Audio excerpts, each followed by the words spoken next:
დავასოთ ახალი ამბები. მხოლოდ გადამოწმებული. უფრთხილდით სიყალბეს. We have to fight against the ever-growing virus of fake news. Fake Seiten, bots. Fake news, the enemy of the people. ვაშუქებთ რეალობას. ჩვენ ვამკვიდრებთ მაღალ სტანდარტს, პასუხისმგებლიან ჟურნალისტიკას. ყველაზე მნიშვნელოვანი და საჭირო ინფორმაცია. გაბათობთ მწვავედ და კორექტულად. საქართველოს პირველი არხის ყველა პლატფორმაზე. ვეძებთ სიმართლეს. გაიგე. დროულად. გიჩვენებთ რეალობას. ახალი ამბები ონლაინ რეჟიმში. გაწვდით ზუსტ და სანდო ინფორმაციას. 24 საათის განმავლობაში. საქართველოს პირველი არხი. შენი საინფორმაციო სივრცე. ყველა ახალი ამბავი გადაამოწმენ აქ.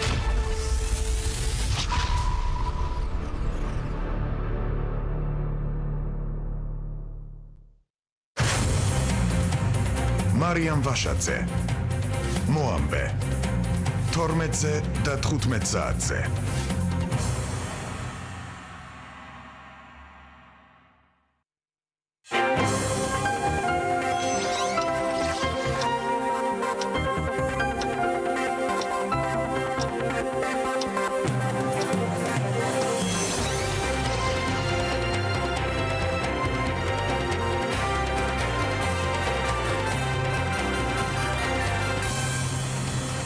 მოგესალმებით, ეთერშია მოამბე 12 საათზე სტუდიაში მარიამ ვაშაძე მუშაობს. გამოშვებაში თქვენ ნახავთ. ბოლნისის მუნიციპალიტეტის რამდენიმე სოფელში მკაცრი შეზღუდვების ნაწილი მოიხსნა. პარალელურად ინფიცირებულთა რიცხვი გაიზარდა მუშევანში. ბოლო ინფორმაცია მუნიციპალიტეტიდან. სოფლიოში COVID ინფიცირებულთა რაოდენობამ 4.800.000 გადააჭარბა. როგორია კორონავირუსის სტატისტიკა სხვადასხვა ქვეყანაში. ბოლნისის მუნიციპალიტეტის რამდენიმე სოფელში შეზღუდვების ნაწილი მოიხსნა. მკაცრი საკარანტინო რეჟიმი გაუქმდა დასახლებებში. ნახიდური, ფარიზი, ცურტავი, დაბა, თამარისი, ხიდისყური, მუხრანა, ბალახაური და მწყნეთი. თუმცა ძალაში რჩება საგანგებო მდგომარეობით დადგენილი სხვა შეზღუდვები, რომლებიც ქვეყნის მთელ ტერიტორიაზე მოქმედებს. რაც შეეხება მუშევანს, აქ ინფიცირებულთა რიცხვი გაიზარდა. გიორგი კობერიძე მოგვაწვდის ბოლო ინფორმაციას. გიორგი, გისმენთ. თავდაპირველად გეტყვით, რომ ჩვენ ახლა ვიმყოფებით ბოლნისის მუნიციპალიტეტის შესასვლელთან. ამ შესასვლელთან 57 დღის განმავლობაში მოწყობილი იყო საკონტროლო გამშვები პუნქტი, თუმცა როგორც თქვენ აღნიშნეთ, უწყებათა შორის საკოორდინაციო საბჭოს გადაწყვეტილების საფუძველზე 8 სოფელთან დაკავშირებით მკაცრი საკარანტინო შეზღუდვები არის მოხსნილი და შესაბამისად ეს საკონტროლო გამშვები პუნქტი არის გადაწეული ამ სოფლების იქით. პირველი საკონტროლო გამშვები პუნქტი არის მოწყობილი ბოლნისის მუნიციპალიტეტში სოფელ რაჭის უბანთან და შესაბამისად იქ ხდება უკვე ავტომობილების შემოწმება, ასევე იქ არის ტერიტორიაზე შესვლა არის მკაცრად შეზღუდული, რაც შეეხება იმ სოფლებს, სადაც მოიხსნა მკაცრი საკარანტინო რეჟიმით გათვალისწინებული შეზღუდვები, ამ 8 სოფლიდან ორთან დაკავშირებით სოფელ ნახიდურში და ასევე სოფელ მუხრანაში კორონავირუსის დადასტურებული დაახლოებით 3 შემთხვევა იყო გამოვლენილი 50 დღის წინ ორი საინკუბაციო ვადა არის გასული და ამ ხნის განმავლობაში რაიმე შემთხვევა გამოვლენილი არ ყოფილა. ამ შეზღუდვების მოხსნის პარალელურად ადგილობრივი ფერმერები, რომელთაც მოყავთ აქ ტერიტორიაზე საადრეო კარტოფილი და ეს პროცესი არის უკვე დაწყებული მოსავლის მიღების. ამ შეზღუდვების მოხსნის შემდეგ უკვე მათ არანაირი ტიპის შეფერხება არ ექნებათ, რომ კარტოფილი გაიტანონ ბაზრებზე საქართველოს მთელ ტერიტორიაზე. დაახლოებით ამ 8 სოფელში ელოდებიან 35,000-დან 40,000-მდე ტონა კარტოფილს და ეს მოსავლის მიღება დაიწყება უახლოეს დღეებში და ვინაიდან ეს არის საადრეო კარტოფილი არის მალფუჭებადი, უახლოეს დღეებში უნდა მოხდეს ამ პროდუქტის გატანა ბაზრებზე. რაც შეეხება ეპიდვითარებას ბოლნისის მუნიციპალიტეტში, ბოლო 24 საათში კორონავირუსის დადასტურებული ერთი შემთხვევა გამოვლინდა, მისი ინფექციის წყარო არის ცნობილი, ის არის სოფელ მუშევანის კლასტერთან დაკავშირებული. ამ სოფლის კლასტერთან არის დაკავშირებული უკვე 45 შემთხვევა და აი ეს პირი გადაყვანილი იყო 2 დღის წინ მის ახლობლებთან ერთად კლინიკაში, მისი ახლობლები პირებს დაუდგინათ კორონავირუსის ინფექცია და სწორედ ამ პირს დაუდგინდა შემდგომი კლინიკაში კორონავირუსის ინფექცია. ამ დროისთვის ბოლნისის მუნიციპალიტეტში 155 პირთან დაკავშირებით ელოდებიან ბიოლოგიურ ნიმუშზე ლაბორატორიული კვლევის შედეგებს. მათგან 130 არის სოფელ მუშევანიდან აღებული ნიმუში, ხოლო 15 არის ქალაქ ბოლნისიდან აღებული საკვლევი მასალა. ბოლნისის მუნიციპალიტეტში 151 დადასტურებული შემთხვევა ფიქსირდება, მათგან 66 გამოჯამრთელდა. მადლობთ გიორგი ყობერიძე იყო. ვირუსის შემთხვევების მიუხედავად სპეციალისტები მიიჩნევენ, რომ ეპიციტუაცია ბოლნისში კონტროლს ექვემდებარება. გადაწყვეტილებად შეზღუდვების შემსუბუქების შესახებ სწორედ ამის საფუძველზე მიიღეს. ასე განმარტავს მიმდინარე პროცესს მუნიციპალიტეტში გარემოს დაცვის და სოფლის მეურნეობის მინისტრი. ლევან დავითაშვილი ამბობს, რომ გათვალისწინებულია პირველ რიგში უსაფრთხოება და ამასთან მოსახლეობის ეკონომიკური ინტერესები. რეგიონში არსებული პროდუქტის რეალიზაციის პრობლემა დღეისათვის არ არის პირიქით, მათთვის ძალიან საინტერესო ფასებია ფერმერებისთვის. იცით, რომ ერთის მხრივ, რა თქმა უნდა, ჩვენთვის მნიშვნელოვანია ეკონომიკური საკითხები, ის რომ პროდუქციის რეალიზაცია მოხდეს მაქსიმალური შეფერხების გარეშე, მაგრამ ძალიან მნიშვნელოვანია, რომ ყველა გადაწყვეტილება, რომელსაც სამუშაო ჯგუფი იღებს, მთავრობა იღებს, ეს არის დაკავშირებული ეპიდემიოლოგიურ ვითარებასთან და ექიმების რჩევებთან და რეკომენდაციებთან. იცით, რომ ბოლო წლებში ჩვენ მოსავლის აღების და რეალიზაციის პროცესში გვაქვს საკმაოდ მაღალი დონის დისციპლინა, გვაქვს სამუშაო ჯგუფები შექმნილი. ქვეყანაში კორონავირუსის ერთი ახალი შემთხვევა დააფიქსირდა, ყავს 24 გამოჯამრთელებული. ახალი პაციენტი ბოლნისის კლასტერს უკავშირდება. თბილისის ინფექციური კლინიკა, სადაც ამ დროისთვის 30 COVID დადასტურებული პაციენტი მკურნალობს, გუშინ ერთმა გამოჯამრთელებულმა პირმა დატოვა. 3 გამოჯამრთელებული გაეწერა ბოჭორიშვილის კლინიკიდან. მათ რეანიმაციულ განყოფილებაში 2 პირია მოთავსებული. თამარ ნადარეიშვილი მოგვაწვდის ბოლო ინფორმაციას. თამარ, გისმენთ. ბოლო 24 საათის განმავლობაში გამოვლენილი ერთადერთი შემთხვევის ინფიცირების წყარო ცნობილია და ის ბოლნისში დადასტურებული შემთხვევის კონტაქტია, რაც შეეხება თბილისში მდებარე კლინიკებს. ახალი პაციენტები არ მიუღიათ თბილისის ინფექციურ კლინიკაში. ამ დროისთვის მათ ბოქსირებულ განყოფილებაში 30 COVID დადებითი პაციენტი მკურნალობს.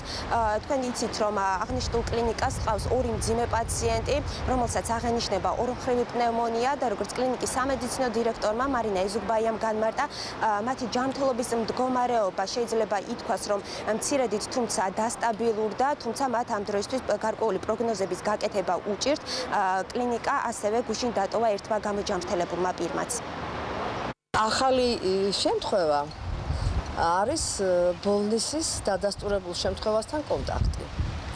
ეხლა რაც შეეხება ჩვენს შემთხვევებს, ჩვენთან 30 COVID დადასტურებული მკურნალობს.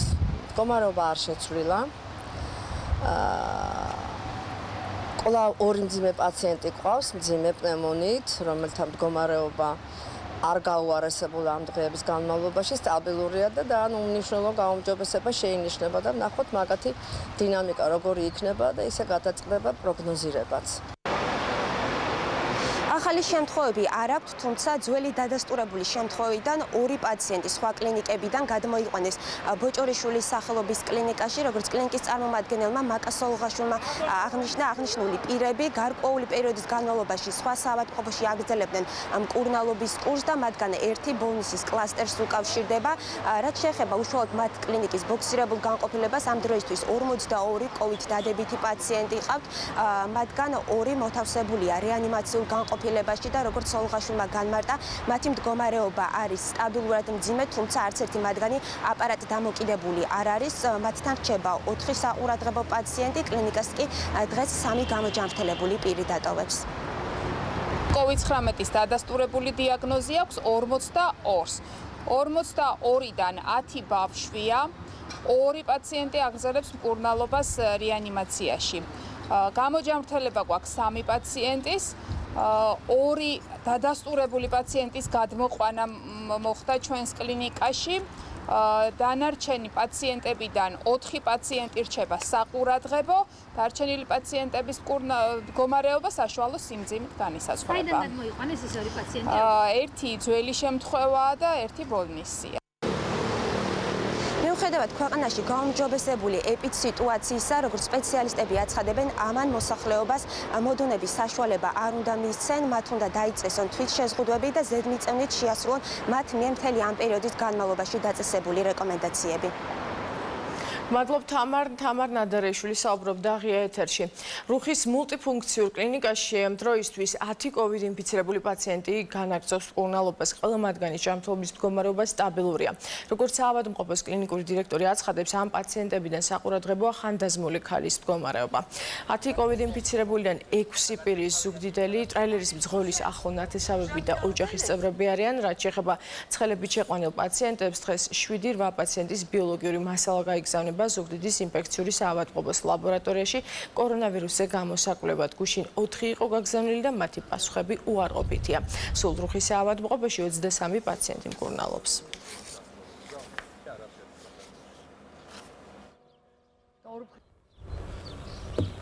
ჩვენს კლინიკაში რჩება 10 პაციენტი COVID ინფიცირებული, მათი მდგომარეობა სტაბილური არის გასული დღის განმავლობაში. ხანდაზმულ ქალბატონთან არის საშუალო მიმდინარეობის დაავადება, ყურადღებას იპყრობს გარკვეული მაჩვენებლები, თუმცა გაუარესებული ამჟამად არ არის. გასული დღის განმავლობაში ჩაუტარდა ტესტირება 4 პაციენტს, ყველასთან ნეგატიური იყო, სხვა ლოკაციებიდანაც პაციენტები არ დაგმატებია. სულ ამჟამად მკურნალობს 23 პაციენტი, მათგან რამოდენიმე გასაწერად ემზადება.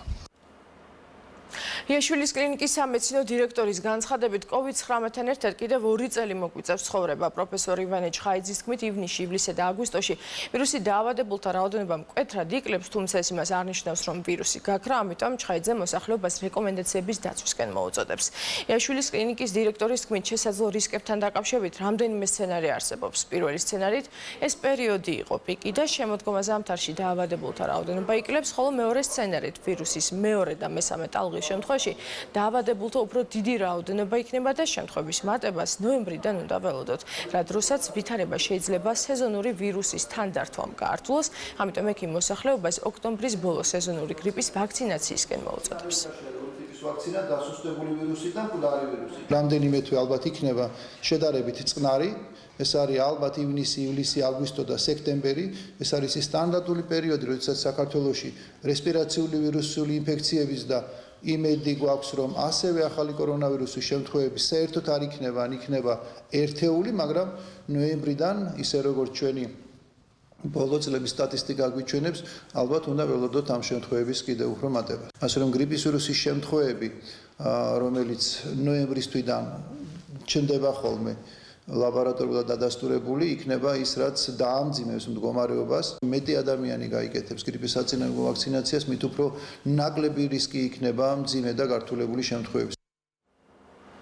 მთავრობას შემზღუდავი ღონისძიებების გატარება საგანგებო მდგომარეობის გამოცხადების გარეშე შეეძლება. ამ საკითხზე დღეს პარლამენტში ბიუროს ხდომაზე იმსჯელებენ. პროექტი ისეთ ღონისძიებებს მოიცავს, რაც დაკავშირებულია გადაადგილების, ეკონომიკური საქმიანობის, საკუთრების თავშეყრის, შრომისა და სხვა უფლებების შეზღუდვასთან. ცვლილებების პაკეტი უმრავლესობა მოამზადა. ინიციატივა არ მოსწონს და შენიშვნები აქვს ოპოზიციას. ამ კანონის მიღება დაუშვებელია. ამით ფაქტობრივად ნულამდე დადის პარლამენტის როლი საგანგებო მდგომარეობის პირობებში. რაც კი გვინახია ჩვენ ამ კარანტინის დროს. ქალაქების ჩაკეტვა, გადაადგილების შეზღუდვა, ადამიანების სახლში გამოკეტვა და ასე შემდეგ და რომელსაც ჭირდებოდა პარლამენტის ნებართვა, ეხლა ყველაფერს გააკეთებს მთავრობა. მთავრობამ ყოველთვის უნდა დაასაბუთოს, რას რატომ აკეთებს და ეს უნდა დაუსაბუთოს საგანგებო მდგომარეობის დროს პარლამენტს და პარლამენტმა ამის და მიხედვით უნდა მიიღოს გადაწყვეტილება საგანგებო მდგომარეობის შესახებ. გაუმდებლობით საგანგებო მდგომარეობა უნდა გამოცხადდეს იმისათვის, რომ სხვადასხვა შეზღუდვები დააწესოს საქართველოს მთავრობამ, რაც არ არის პროცედურულადაც მარტივი გასავლელი და რა თქმა უნდა დისკომფორტის შემქმნელია ზოგადად მოსახლეობისთვის და ამიტომ ჩვენ გვინდა რომ კანონში კონდეს საშუალება მთავრობას, რომ ადგილობრივ ლოკაციაზე, მაგალითად ერთ რომელიმე კონკრეტულ რეგიონში, რაიონში ან ადმინისტრაციულ ერთეულში რაიმე ტიპის შეზღუდვის დაწესებისთვის არ იყოს აუცილებელი საგანგებო მდგომარეობის გამოცხადება. ოპოზიცია ულტიმატუმს არ ცვლის. ხელისუფლების ოპონენტები ამბობენ, რომ 8 მარტის შეთანხმება სრულად უნდა შესრულდეს და პატიმრობიდან გათავისუფლდეს გიორგი რურუა. საკონსტიტუციო ცვლილებების მხარდაჭერას კი ოპოზიციური პოლიტიკური პარტიები მხოლოდ ამის შემდეგ გეგმავენ. ცინიკურს უწოდებენ ამ მოთხოვნას უმრავლესობაში. ჩვენი ამოცანა არის რომ რომატის შეთანხმება შესრულდეს ბოლომდე. ამისთვის დარჩა ჯერ გიორგი რურვას გათავისუფლება და ველოდებით რომ ეს მოხდება პირველ მოსმენამდე და შემდეგ უკვე პირველი მოსმენით და უკვე მომდევნო მოსმენებით საკონსტიტუციო პაკეტის მიღება. ეს მოგცემს საშუალებას რომ შედარებით ნორმალური წინასაარჩევნო გარემო იყოს, პოლარიზაციის ხარისხმა ცოტათი დაიწიოს ქვემოთ და შესაბამისად არჩევნებზე წარდგეთ ხალხის წინაშე ყველა პოლიტიკური ძალა. ეს არის მნიშვნელოვანი ქვეყნისთვის პირველ რიგში. ოპოზიციური ჯგუფები ცდილობენ მთავარი აქცენტირება გააკეთონ არა ჩვენი საზოგადოების ჯანმრთელობის დაცვაზე, არამედ აი ამ პოლიტიკურ თამაშზე, რასაც ისინი ეწევიან, ვინაიდან ჩვენ არაერთხელ განვაცხადებთ, რომ ის შეთანხმება, რომელიც შედგა ჩვენი საერთაშორისო პარტნიორების მხარდაჭერით, სადაც ჩვენ დავდეთ პირობა, რომ შევასრულებთ საკონსტიტუციო ცვლილებებს და ჩვენ შევიდართ ცვლილებებს საქართველოს კონსტიტუციაში, ჩვენ ამ პირობას ვასრულებთ. ამერიკის ხმის შეკითხვის პასუხად ოპოზიციონერი ლიდერების გათავისუფლებასთან დაკავშირებით კონგრესმენის ადამ კიზინგერის ოფისში აცხადება, რომ კონგრესმენს ეს ამბავი ახარებს და მოელის, რომ იხილავს ამ შეთანხმების შესრულებას. ის საელჩოს უგზავნის მილოცვა შეთანხმების განსახორციელებაში მის მიერ შეტანილი წვლილისთვის, აცხადებს კონგრესმენ კიზინგერის ოფისი. საქართველოს პრეზიდენტი სალომე ზურაბიშვილი ევროპარლამენტარ ანა ფოტიგას პასუხობს Twitter-ის ოფიციალურ გვერდზე გამოქვეყნებულ განცხადებაში. საქართველოს პრეზიდენტი ფოტიგას მიერ ქართულ ენაზე გაკეთებულ განცხადებას ავრცელებს და შემდეგ კომენტარს აკეთებს, რომ დავაზუსტოთ, მე არ შემიწყალებია პოლიტიკური პატიმრები. საქართველოში პოლიტპატიმრები არ არიან. მე მადლობელი ვიქნებოდი, რომ ეს ფაქტი მხედველობაში იყოს მიღებული, როდესაც საქართველოში არსებულ სიტუაციაზე კომენტარი კეთდება. წერს სალომე ზურაბიშვილი Twitter-ის გვერდზე. მე შეგახსენებთ ევროპარლამენტარ ანა ფოტიგას განცხადებასაც, მივესალმები საქართველოს პრეზიდენტის მიერ პოლიტიკური პატიმრების გიგი უგულავას და ირაკლი ოქროაშვილის შეწყალებას. საქართველოს მოქალაქეები იმსახურებენ მხოლოდ პროგრესს. ველოდები 2020 წლის არჩევნების თავისუფლად და სამართლიანად ჩატარებას, წერს ევროპარლამენტარი. საქართველოს მიერ ასოცირების შეთანხმების შესრულებაზე ანგარიშს ევროპარლამენტში დღეს განიხილავენ. კერძოდ ევროპარლამენტის საგარეო საქმეთა კომიტეტის სხდომაზე საკითხზე ესტონელი ევროდეპუტატის მიერ მომზადებულ ანგარიშს მოისმენენ. ასევე კომიტეტის წევრები სამეზობლო პოლიტიკის და გაფართოების საკითხებში ევროკომისარს უმასპინძლებენ, რომელიც აღმოსავლეთ პარტნიორობის პოლიტიკაზე COVID-19 პანდემიისას ევროკავშირის მიერ აღმოსავლეთ სამეზობლოსთვის გამიზნულ დახმარებაზე ისაუბრებს. ევროდეპუტატები ასევე კენს უყრიან ევროპარლამენტარის რეკომენდაციებს ევროპული საბჭოსა და ევროკომისიის მიმართ, რომელიც აღმოსავლეთ პარტნიორობის სამომავლო პოლიტიკას ეხება და 2020 წლის ივნისში დაგეგმილი აღმოსავლეთ პარტნიორობის სამიტისთვის იყო შემუშავებული.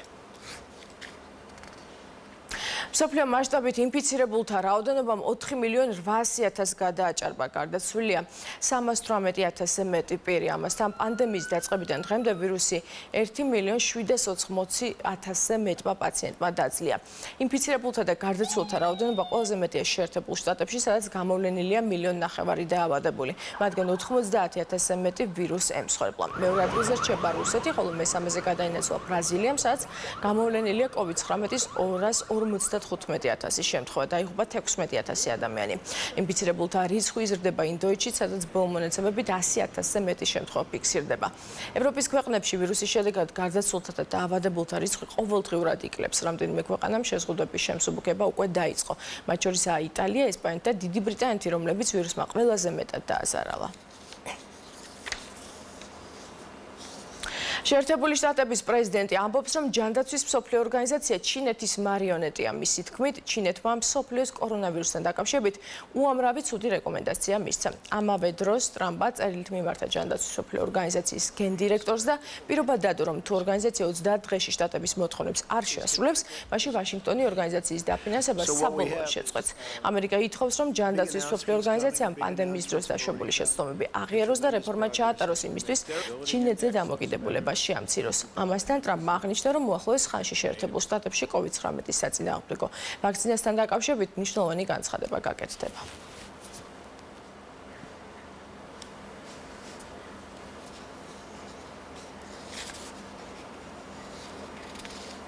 დონალდ ტრამპის თქმით, ის პრეპარატ ჰიდროქსიკლოროქინს იღებს და ამას კორონავირუსის პრევენციის მიზნით აკეთებს. მოგვიანებით პრეზიდენტის განცხადებასთან დაკავშირებით კომენტარი გააკეთა თეთრი სახლის ექიმმა, როგორც მედიკოსი ამბობს, მან ტრამპთან ერთად განიხილა მალარიის საწინააღმდეგო წამლის მიღების შესაძლებლობა და დაასკვნა, რომ მედიკამენტის სარგებელი მეტია, ვიდრე მისი მკურნალობის საფრთხეები.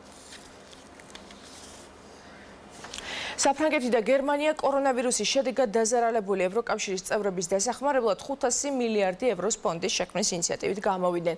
ანგელა მერკელის და ემანუელ მაკრონის წინადადების მიხედვით ევროკომისიამ ეს თანხა ფინანსურ ბაზრებზე უნდა ისესხოს და შემდეგ დახმარება გრანტების სახით გასცეს. გრანტების დაბრუნება კი ეტაპობრივად მოხდება და შესაბამისი ვადაც დაწესდება. როგორც ვარაუდობენ, ამ წინადადებას ევროკომისია 27 მაისს ოფიციალურად წარადგენს. შემდეგ ამ გეგმას ევროკავშირის ყველა წევრი ქვეყანა უნდა დაეთანხმოს.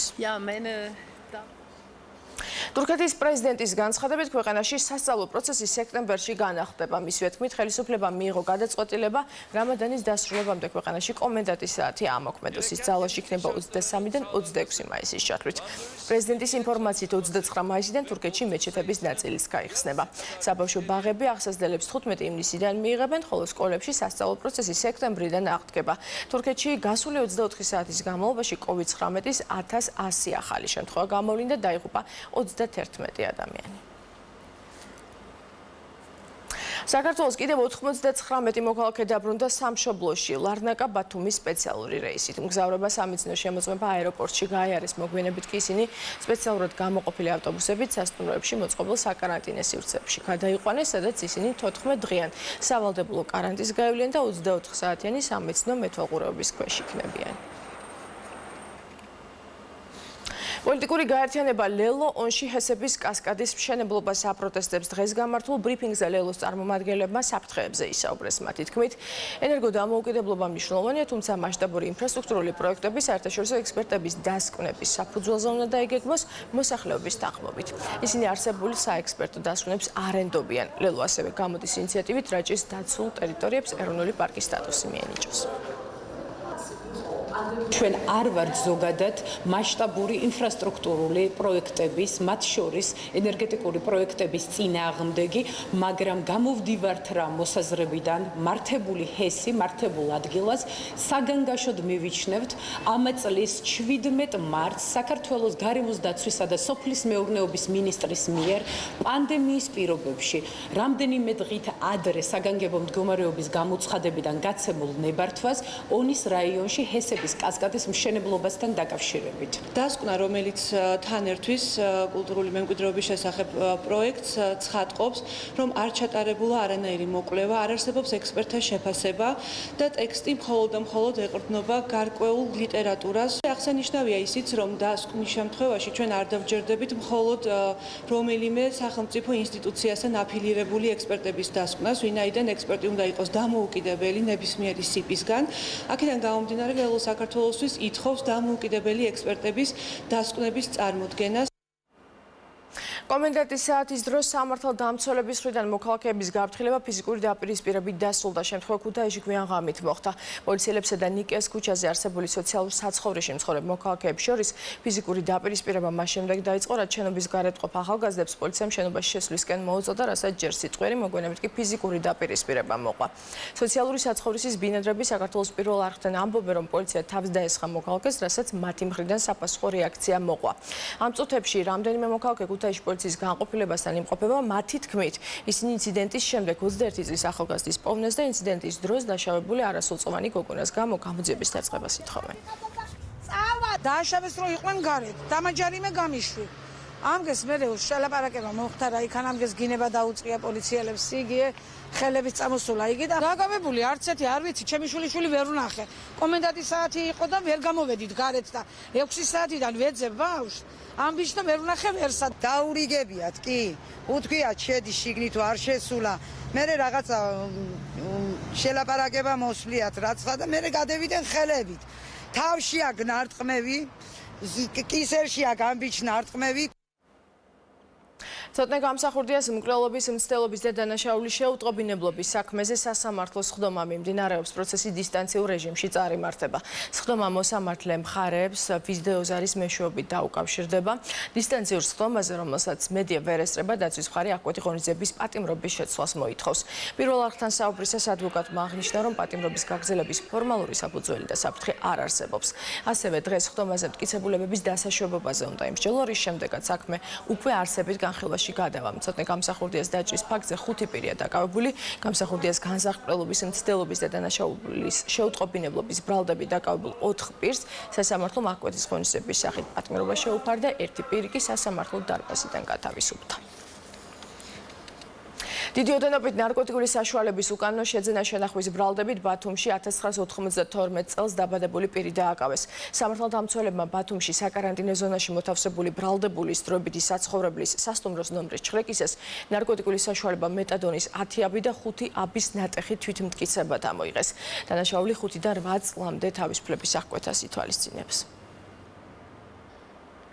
გიგა ოთხოზორიას მკვლელობიდან 4 წელი გავიდა. სოფელ ხურჩაში ეგრეთ წოდებული აფხაზი მესასხლის მიერ მოკლული ოთხოზორიას საფლავი დღეს სამაგრელოზე მოზვანთის სახელმწიფო რწმუნებულმა და ზუგდიდის მერმა ყვავილებით შემკეს. ალექსანდრე მოწერელია ოთხოზორიას ოჯახის წევრებს შეხვდა და მის დედას გმირი შვილის აღზრდისთვის მადლობა გადაუხადა. ზუგდიდის მერის განცხადებით, გიგა ოთხოზორი არის ოკუპაციასთან ბრძოლის სიმბოლო იმისა, რომ ქართველი ხალხი არასდროს შეეგუება რუსეთის მხრიდან ქვეყანაში განხორციელებულ ქმედებებს. მიუხედავად ამდენი ახალგაზრდის სიკვდილისა, ამდენი ოჯახის გაუბედურებისა, ქართველს და აფხაზს ერთმანეთის მხარდაჭერა ქონოდეთ და გათენებული იყოს ის დღე, როცა ვიტყვით, რომ ჩვენი ახალგაზრდების სისხლი ტყუილ უბრალოდ არ დაყრილა. დღესაც ჩვენი მოქალაქეები საოკუპაციო ხაზს მიღმა არ არიან დაცულნი, მაგრამ უახლოეს მომავალში მოვა ის დრო, როდესაც ეს საოკუპაციო ხაზი, ეს ხლართები აღარ იქნება ჩვენს ტერიტორიაზე. ინფრასტრუქტურის მინისტრი მაია ცქიტიშვილი თბილისის ენაკი ლესელიძის საავტომობილო გზის იგოეთი თბილისის მონაკვეთზე მდინარე ქსანზე ახალი სახიდე გადასასვლელის სამშენებლო სამუშაოებს ადგილზე გაეცნო. კორონავირუსის პანდემიის პერიოდში კონტრაქტორთან შეთანხმებით პროექტი არ გაჩერებულა, სწორედ ამის გამო ხიდის მშენებლობა დაგეგმილზე ადრე ზაფხულში დასრულდება. არსებული ხიდი, რომელიც პატარა ხანდას და მუხრანთან ახლოს მდინარე ქსანზე მდებარეობდა, ავარიული იყო და სასწრაფოდ დემონტაჟს საჭიროებდა. პროექტის თანახმად შენდება ახალი რკინაბეტონის 6-მალიანი ხიდი, რომლის მთლიანი სიგრძე 195 მეტრი, ხოლო სიგანი 14 მეტრია. ხიდის საერთაშორისო ავტომაგისტრალის ნაწილი იქნება და ორივე მიმართულებით ტრანსპორტის უსაფრთხო და კომფორტულ ცალმხრივ მოძრაობას უზრუნველყოფს. ეს პროექტები უზრუნველყოფენ დასაქმებას პირველ რიგში ჩვენი ქართული საქართველოს მოქალაქეებისთვის რეგიონებში, სადაც პროექტების მიმდინარეობა არის ძალიან ფართოდ გაშლილი და უკვე მას შემდეგ, რაც ძირითადი შეზღუდვები არის მოხსნილი, მას შემდეგ, რაც სამშენებლო აქტივობა გახდა შესაძლებელი უკვე ყველა კომპანიისთვის, ჩვენ პრაქტიკულად ყველა პროექტი არის სრული დატვირთვით მიმდინარეობს. ხიდის პროექტირება დასრულდა დეკემბერში, შესაბამისად დემონტაჟი შემთხვევასთან ერთად დავიწყეთ დეკემბრიდან. ნაცვლად გათვალისწინებული 18 თვისა, რომელიც პროექტით იყო გათვალისწინებული, მშენებლობას ვამთავრებთ 7 თვეში. მომავე ამ დროისთვის დასრულებულია, მე 15 საათზე დაგიბრუნდებით დროებით.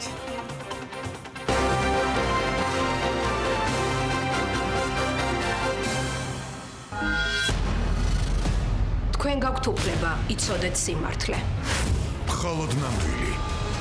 უწყვეტი საინფორმაციო ნაკადის ეპოქაში თრუა შევაფასოთ ახალი ამბები. მხოლოდ გადამოწმებული. უფრთხილდით სიყალბეს.